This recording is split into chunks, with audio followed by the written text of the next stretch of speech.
Hi everyone, I'm Danielle Byington, and in this video, I'm going to do a very brief kind of summary of the history of the Middle Ages pertaining to the British Isles, just as a little backup to help, or a little background to help kind of bolster your understanding of where we are starting in literature of the Middle Ages in my British literature course. So I mentioned that in the very first slide as this would be the type of literary theory or criticism that we usually call historicism. There are different branches of that, such as new historicism, colonialism, things like some other isms, basically.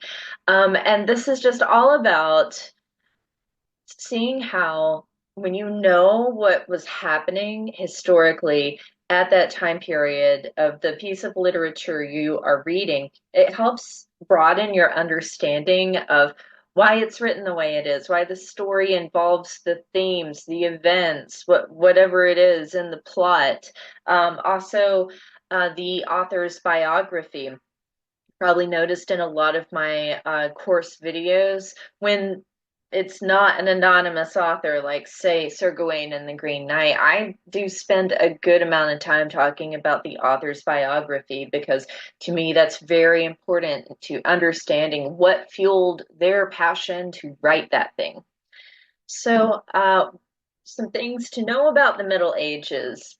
If you've ever heard of other terms like the medieval period or the Dark Ages, that's the same thing as the Middle Ages. Generally speaking, we want to stay away from using the term the Dark Ages. That's kind of frowned upon because it's saying like it was a time of just no understanding, no renaissance of art, because that comes later when we go into the early modern unit. Like as if the people who lived during this time could have somehow known better. This is just a progress of humanity, and it's kind of insulting to them to say like it was the Dark Ages, because it really wasn't. Something that sets the Middle Ages apart from the other two units I discuss in my British Literature to 1785 course is that the Middle Ages is freaking huge. It's about 1,000 years. And when we use these dates, of course, it's not like I say in some other videos regarding years and dates. It's not like one day on the calendar everyone decided, hey, it's the Middle Ages, and lots of like confetti emojis everywhere. These are approximations. So 400 Common Era, that's the fall of the Roman Empire. And then we go all the way up to the late Middle Ages, about 1400. And like I said, we don't want to call this the Dark Ages because we have some really significant historical, societal, and especially linguistic changes, which is something I'll really be talking about as I breeze through some of these maps here. So, the way we end up with all the stuff we're going to talk about in this class really kind of starts with, arguably, the Roman occupation of Great Britain. So down here on the little, it's kind of like a little tip here on the southwest part of what is labeled in purple as Britannia there. Um, Everything in purple there represents some Roman occupation in 45 Common Era. And that is where we're going to start getting the basic things like you're going to have Londinium. I don't think I have that on any of these maps here, but that's going to be the Roman establishment of the city that will go on to become London, one of the most major cities in the entire world. Now, there are other Roman invaders, but the three that are typically talked about when we're talking about the Roman invasion of Britain. Julius Caesar, maybe you've heard of him. So it starts with him, and that's pretty early, comparatively speaking. So about 54 BCE. And usually the thing we want to point out about him is that well, he does first establish the whole like Roman invasion of Britain, so that they want to take the territory, right, for the Roman Empire. He doesn't claim a lot of territory, not like it is when we get down to Claudius. Caligula, you might have heard of him. He usually gets a really terrible rap in history because he was kind of a weirdo, but all things, so to be fair, he had a really screwed up childhood, and then he had this whole instance of quote unquote brain fever, which was allegedly perhaps an assassination attempt, a type of poisoning, and it just exacerbated some of his quirks that were already there. Um, the the legend is that he really wants to conquer Britain, but they get there like on the edge of the coast of what was Gaul at the time, and um, instead of actually doing the mission, conquering some land in Britain, he orders his troops to help him collect seashells for 5 years. But then there's also a speculation that this was a misinterpreted word in their documentation of the events. But it's also like kind of hard to not believe that because it's Caligula and the other things, if you go read about him, that he was known for doing throughout his lifetime. It's when we get to Claudius that we really say, like, okay, concretely, we have Roman occupation of this land, and we are now saying we have Britannia. Um, you have probably heard the term Anglo Saxon, and that's usually when we're talking about things that are more like in Old English, things like stories like Beowulf, which you may have read before. So the thing about that, how we get here, so the Britons, which I've highlighted in red right here, um, the Britons were the people back over here. That was like after you have about 4 centuries of Roman occupation here on the British Isles. And then you have some over here and from Denmark, and then what would be kind of that like northern Germany today. You have Angles and Saxons coming over here, some other tribes too, but most notably Angles and Saxons, who were hired basically as mercenaries by the Britons to help protect them, help protect their land from being conquered by what up here the Picts, which would be modern day Scotland. But the Anglos or the Angles and the Saxons were basically like, hey, this place isn't so bad. And they like end up taking over this land, and they push the people who were already there, the Britons, over here. And this is modern day Wales. And if you look up the meaning of that word, this is very interesting because it actually means foreigner. So they displaced these mercenaries displaced the original people who were there, pushed them over onto this other land and called them the foreigners. Okay, moving on. Once we have the fall of the Roman Empire at approximately 400 Common Era, we have a lot of just no unity at all. We have no political unity, lots of tribes, and you can see that I've highlighted that from a history video that I really like that animates this over these various eras that I'm covering. And I am showing it to you at 601 Common Era, so that's about 200 years after the fall of the Roman Empire. So you can see how many, look at all these groups, all those different tribes. But then we're going to have some Viking invasions that started in about the 800s. And that is over here on the map on the left, everything that's kind of in black and gray. So now we have the Norse occupation. This is going to create the situation of the North Sea Empire, and a lot of students I find out don't know about that at all. Um, this is a combination, you can't see it on this map, but this is basically a political unity of England and then over in the Scandinavian countries, because that's your Vikings came from, right?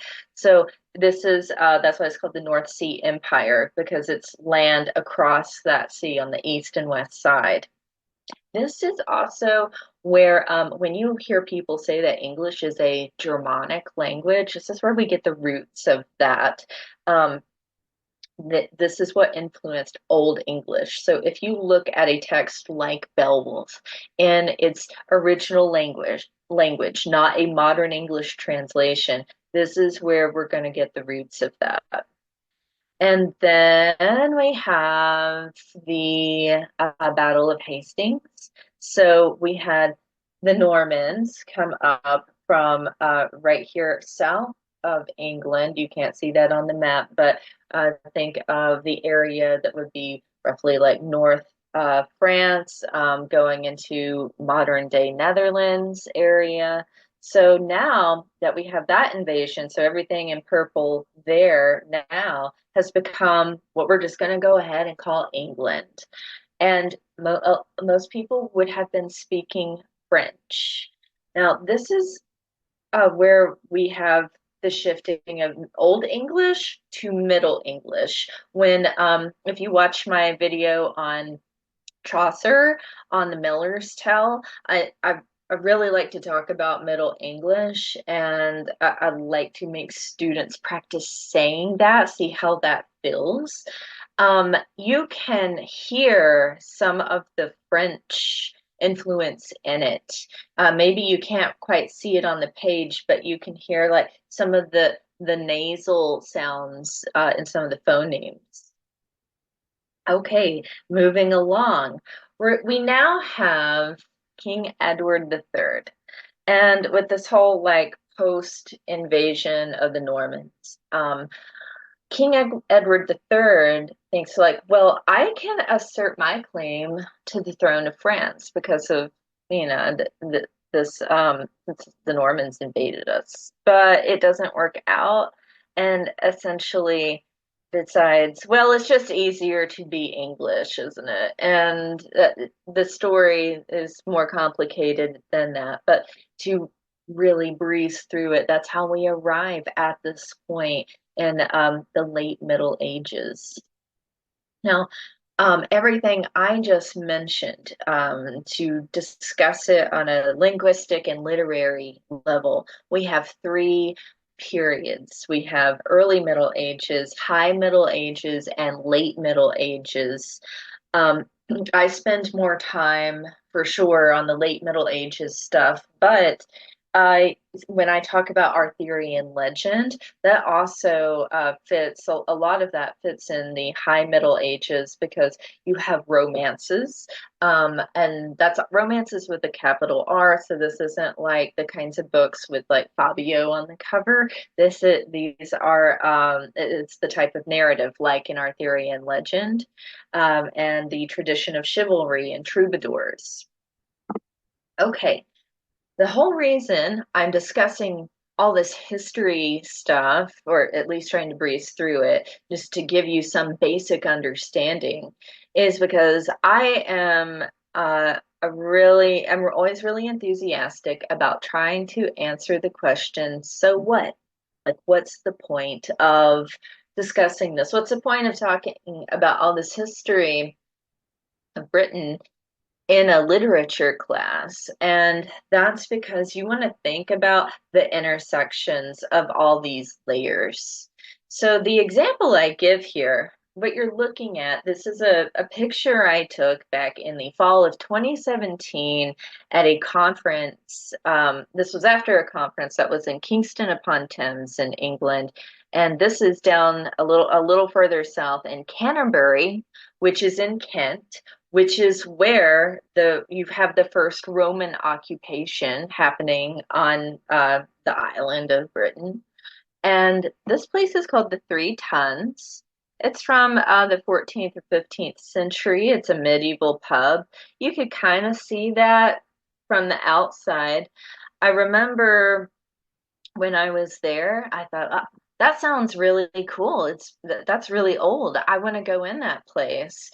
And the other thing that lured me in was hearing that, like a lot of other places in Canterbury, in England in general, but being in that particular city at the time in Canterbury, England, there are a lot of ruins from Roman occupied Canterbury. And so, for example, Canterbury Cathedral, which we'll talk a lot about when we talk about the Canterbury Tales and the Miller's Tale by Chaucer, it's a church, right? That's about Christianity. That's built on top of the ruins of the Roman temple, like when they were still worshiping the gods and goddesses. So it's like out with the old and in with the new. The Three Tons, why I'm using this as an example, is because this place of entertainment, right? It's a pub where people can go have a drink, cut up with their friends, maybe play some bar games, and it's built on top of the ruins of a Roman amphitheater. So again, that's a site of entertainment. So down in, you might say a cellar, it's a sub ground, so below ground place underneath the Three Tons, where they have storage for their pub and restaurant. There are still the remains, the ruins of the stone seats from the Roman amphitheater. And I thought that sounds so cool. I really want to go there. But then inside, when you go in, everything is modern. There were, like neon ad lights for different types of beer that the bar serves, and big screen TVs everywhere because it's like a sports bar. And it was blaring music, and that particular moment when I walked in, it was playing that song by Drake. You used to call me on your cell phone. So this just seems so bizarre, right? It's on top of the ruins of a Roman amphitheater, and it's also the walls of a medieval pub, but it's basically like an Applebee's inside. And so this is something I want you to think about for the whole semester. And even if you're not a student in my class, if you've just come across this video, think about the way all these layers actually don't just sit on top of each other, but they're actually intertwined, and how they influence our perception of the world and whatever thing you might be reading, or even television shows that you might be watching currently. I like to use an excerpt from this poem called Earth Upon Earth. There are more verses of this. You can find it in full and other translations on Project Gutenberg. But if you look at just these four lines, and I'll do it in Middle English as best as I can. Earth, talk of earth, earth with woe, earth, other earth, who the to the earth draw. So we have the earth taking the earth, and the earth is taking it with woe, so like tragedy. But then earth, other earth, to the earth drew. So because of tragedy, the fall of previous civilizations, we have new earth, we have new eras, we have new times. Earth, earth leda, earth in earthen throw. That symbol is a th sound. Throw. So we have the earth, laid earth in earthen tomb. So the ruins of the Roman amphitheater it's there below level in the ground, and we keep building these new things. That's what progress in humanity is supposed to do. Not everything new we do is always good, but we tend to figure it out. And it's important to always remember like what these new things that we do, these new ideas that we do to try to make our lives better. Remember like what's under the ground that's standing on. Okay, that's all for this video. Thank you for watching.